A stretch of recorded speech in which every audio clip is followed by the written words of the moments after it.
Hi friends, welcome to another video on TutorialsPoint with Ms.Richa. And today in this aviation module segment, we will talk about food and hygiene. Well, this segment might make you a little hungry because we are going to talk in detail about food, the different kinds of food, and how catering plays a very essential and important role into the aviation industry. So let's see friends, what is there on the agenda today. We'll talk about what is in-flight catering and the different protocols and guidelines to be followed by caterers. We'll talk about the guidelines for air catering, sanitization at the in-flight catering and how sanitization is very important, loading and transportation till the aircraft, special type of in-flight meals. So that is what we're going to cover in today's module on food and hygiene. Well, talking about air catering, what exactly is air catering? It is a flight, rather it's a kitchen inside a flight, and all this food and all the meals gets prepared by a special catering service unit which is appointed by the particular airline. In-flight meal catering refers to the provision of a meal service for each and every passenger during the flight. This service is typical of long hours or long duration of flights. The complexity of the meal service varies by class of passenger service as well as the final destination. So friends, what we're really saying here is it depends on how long the flight is, the duration of the flight, because more longer the flight, more the different kinds of meals served to the passenger.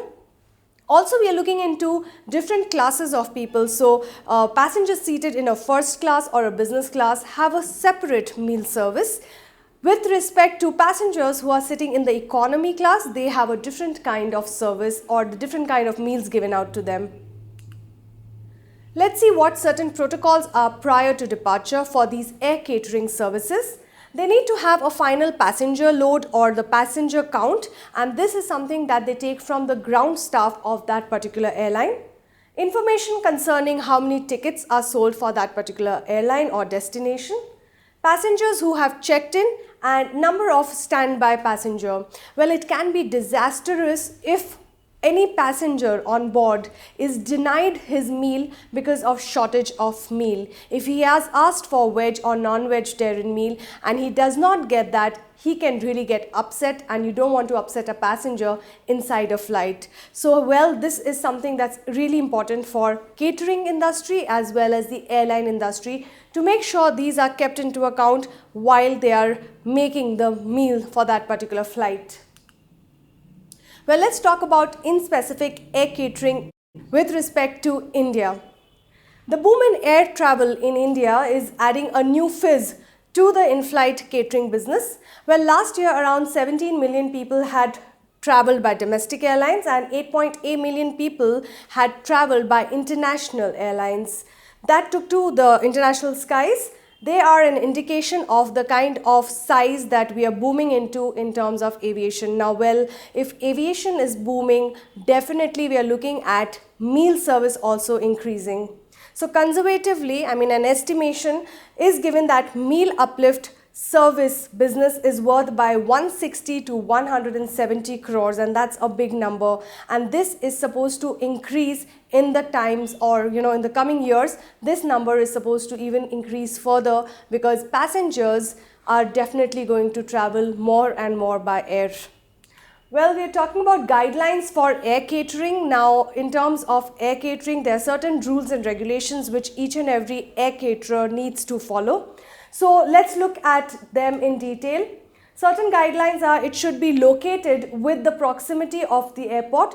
Preferably, they are looking at the catering service being very close to the airport so that they are able to get the meals as soon as it's time for takeoff for an airline. In a good locality, taking into consideration account accessibility, immediate environment, approach, etc. So what we are really saying is the catering business needs to be very close to the aircraft or the airport area. It should have a valid license, it should have certificate proving that they are good at their catering business. The facility should be of a reasonable size and dimension, so you don't want your meal to get prepared in a very limited, shady kind of a place. You want a bigger dimension or a warehouse or a stock place where these meals are made. It should have sufficient segregated cold storage as well as deep freezers. That's a requirement which catering business needs to have. It should have a record of temperature, medical policy, equipments and certain hygiene factors which they need to keep in mind. Well, let's talk about the in-flight kitchen catering unit. As you can see over here, the equipments, the people, the kind of trays, the kind of tables, everything is very humongous. Sitting into an airline, having a meal, you must have never ever imagined that this is the kind of setup which is there in terms of, the kind of business that we are looking at. For meal service, it gets prepared in such huge kitchen. Let's look at certain responsibility for these caterers. The standardized recipes are there. Well, every airline gives a set menu to these catering people that this is what they want on these specific days, and these are standardized recipes. Food safety from a biological or rather microbiological perspective.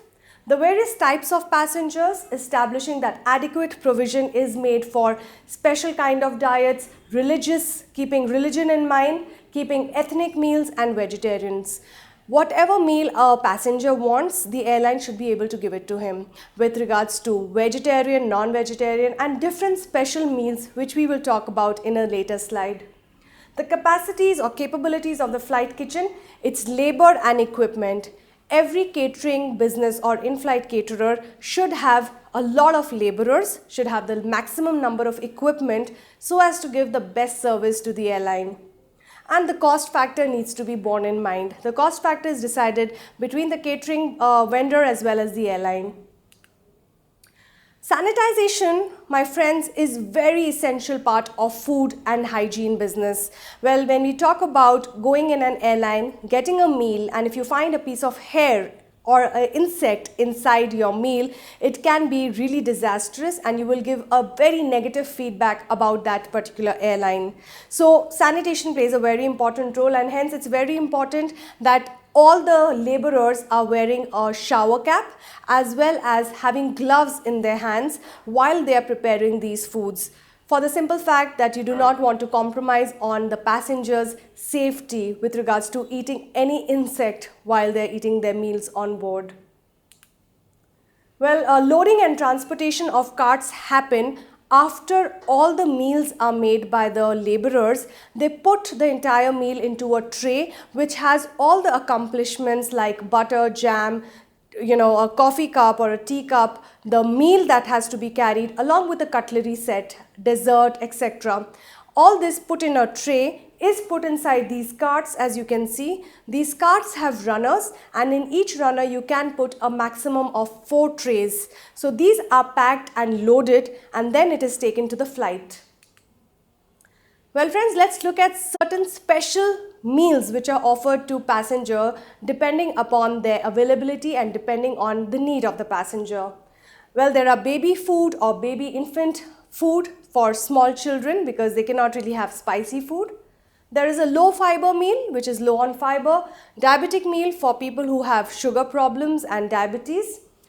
Jain meal for complete vegetarian people who do not even have onions and garlic, so that for them Jain meal is uploaded.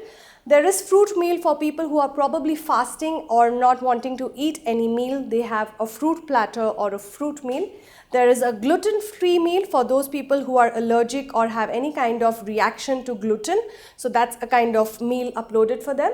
There is a high fiber meal which is really high on fiber for people who are really health conscious. And there is a Muslim meal.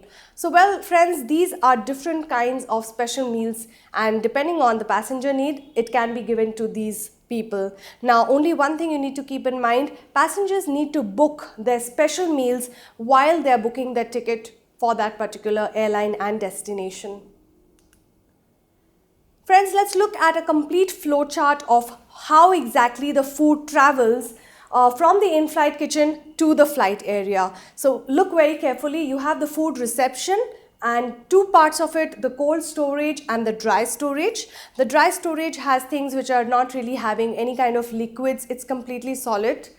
Then the food pre-preparation happens wherein thawing is done. Now what exactly is thawing? Thawing is also known as defrosting, wherein you're changing a frozen solid to a liquid state by warming it little by little time. After thawing, what happens is it goes to either the hot kitchen or the chilled storage depending on the need for that particular meal. After the hot kitchen, it goes to chilled blasters or the blast chillers, wherein it has chilled storage kept under very minus degrees of centigrade so that the food is really nicely thawed. Then it goes to the hot kitchen assembly wherein everything is assembled together, and then the tray assembly happens wherein everything is put on the tray including the cutlery, the accomplishments and everything else. From here it goes to the chilled storage and then it is dispatched wherein it goes to the flight for loading. Coming to the chilled storage part, for those food which have to be really into chilled places or chilled area, after that it goes to cold kitchen assembly, not to the hot kitchen assembly, and after that it is put into a tray, assembled into a tray, follows a similar route of going to chilled storage, going to the dispatch and finally getting uploaded inside the flight as a catering unit.